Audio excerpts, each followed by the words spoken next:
I'm William Fox, and I'm taking part in the UGAfforestation project. I did the first stage of invasive removal on the section of the Lily Branch Watershed. Now I'm working with the grounds department to select specific species to plant there, and they were thinking around 250 trees. And then the other part of our project is the campus arboretum.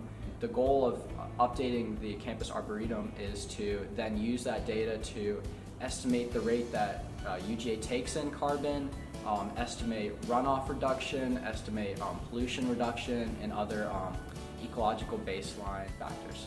One of the most rewarding portions was after I had the volunteer day, so many people signed up and a lot of people came out, and we got accomplished exactly what I wanted to get accomplished. So it's awesome when you plan a project and do something, and you always assume that something's gonna come up and kind of have a detour on your project, but the volunteer day ended up working perfectly, and we got the whole section cleared that I wanted to. So I was really excited with that portion of the project. We have a lot of initiatives like reduce our carbon emissions by 20% by 2020, but we don't realize how much carbon the campus is taking up itself.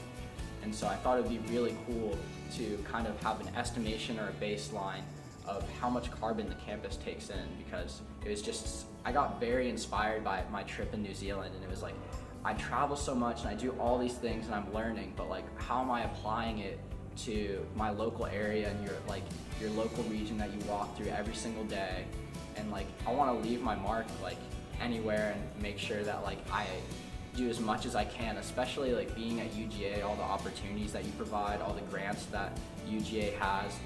It would be stupid to not apply when there's so much research and so much donations and so many opportunities that if you just go out there with an idea, more often than not, if you have the will to do it, then you can get it done.